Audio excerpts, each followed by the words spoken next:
I think when a gentleman gives his flowers to his lady, he likes for other people to know he's made that gesture. It's the busiest time of the year for regional florists. We'll tell you why coming up.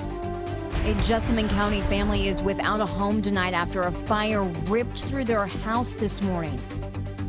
A Lee County man says he was just driving a used police car and didn't mean anybody any harm. Now he's charged with impersonating a peace officer. Tracking, alerting, protecting. This is WKYT News at 6. A Lee County man says the purchase of a police cruiser put him in jail. Thanks for joining us tonight. I'm Kristen Kennedy. George Ratliff is charged with impersonating an officer. Deputies and a constable received complaints Ratliff was trying to stop other drivers. WKYT's Sean Moody talked to Ratliff from the Three Forks Regional Jail. When George Ratliff bought a used police car a few months ago, he says he didn't think he'd end up in here. I can't afford to go to prison over something that I didn't do. He's charged with impersonating a peace officer. Ratliff says he bought the car from a man in Berea. Police say the car still had official markings on it, like accredited law enforcement agency, to protect and serve, and police, though the police sticker had duct tape through it. Ratliff said he had asked a state trooper what he should do about those decals. He says as long as you put a line of tape across that to tape it off for the time being, he said that that's showing right there, showing people that you're not no cop. Now, according to Ratliff's arrest citation, the Lee County Sheriff's Office and a constable got complaints about that car trying to stop people here along Shoemaker Road. Ratliff says he never did that. A chief deputy said they'd gotten complaints that Ratliff would patrol the area in the car or park on the side of the road and try and get drivers to stop. No, it never happened. I don't know who's got it going, and if they can't believe somebody believes in God and is trying to tell the truth, you know, I don't understand it. The deputy said police decals should be removed from used police cars before they leave the lot. Ratliff says he'll be doing that as soon as he can. I'm going to take the stickers off. I mean, I will take them off. I'm not trying to act like a cop because I ain't no cop, you know. I don't want people out there thinking I'm trying to do that because I'm not. In Lee County, Sean Moody, WKYT. Ratliff said he bought the car so that he and his wife could get to doctor's appointments in Lexington. A Jessamine County family has to find a new place to stay tonight after an early morning fire destroyed their house. The fire started early this morning around 6 at a home on Queensway in Nicholasville. By the time crews arrived, they say the home was covered in flames. The woman living at the home suffered burns to her arm and face. I've got 2 kids, a 7-month-old little girl and a 9-year-old little boy, and everything is gone. There's a GoFundMe account set up for the family. For a link to the page, visit WKYT.com, and you will hear more from the woman who lived in the home tonight on WKYT News at 11. We're learning more information tonight about the barn that caught fire in Lexington this weekend. The University of Kentucky owned the dairy barn on Drummond Drive. University leaders say UK is looking into the fire, and they are conducting a full investigation. There were no cows in the barn when the fire started. No one was injured. 4 people face murder charges tonight in connection to the death of a Bell County woman. State police found 55-year-old Deborah Baker dead last month at a home on Old Bell High Road in East Pineville.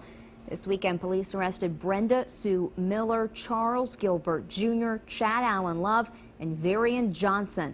All 4 are charged with murder and first-degree burglary. All are from Barberville. Some changes are headed our way in the forecast. Expect the winds to continue and the rain to pick up.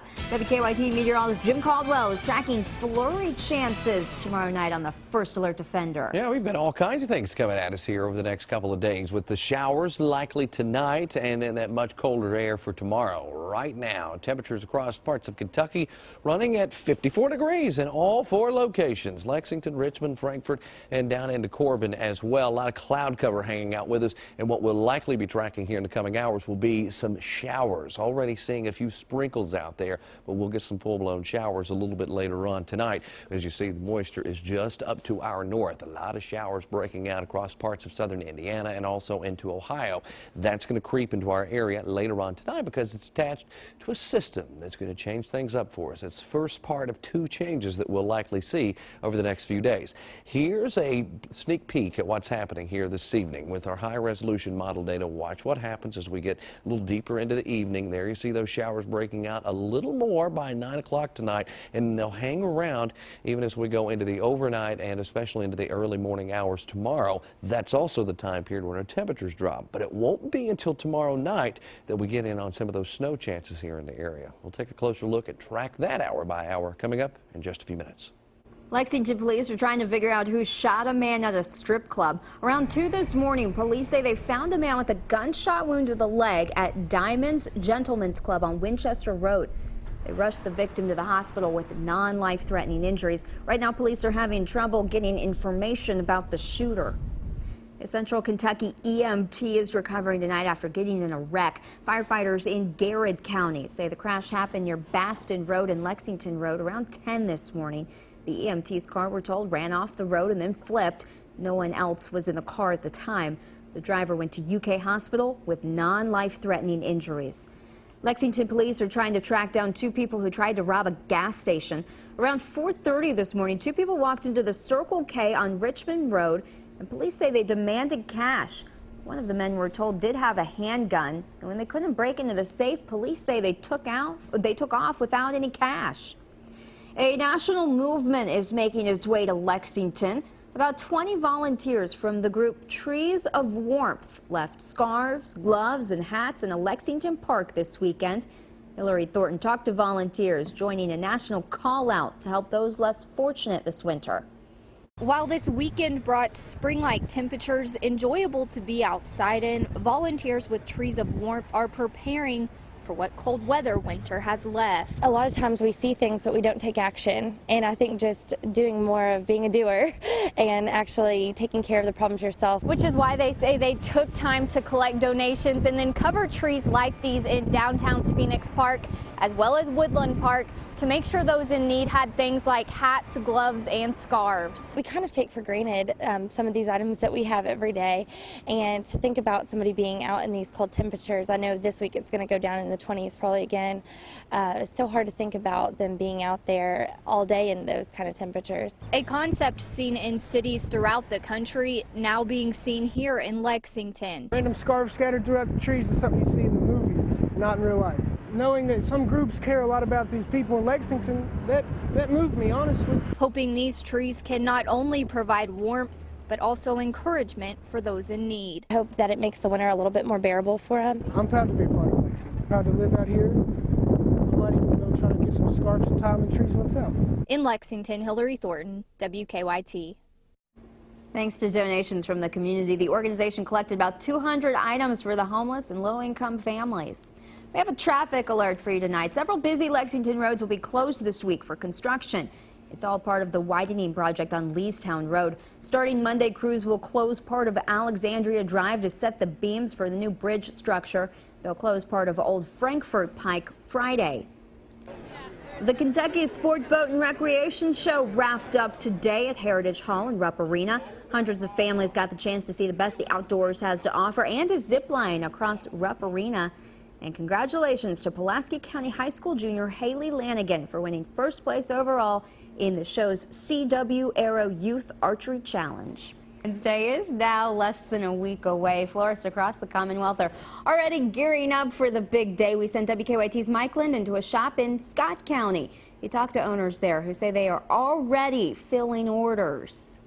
With Valentine's Day less than a week away, regional florists are seeing a large number of orders coming in for the holiday, with more each day than the last.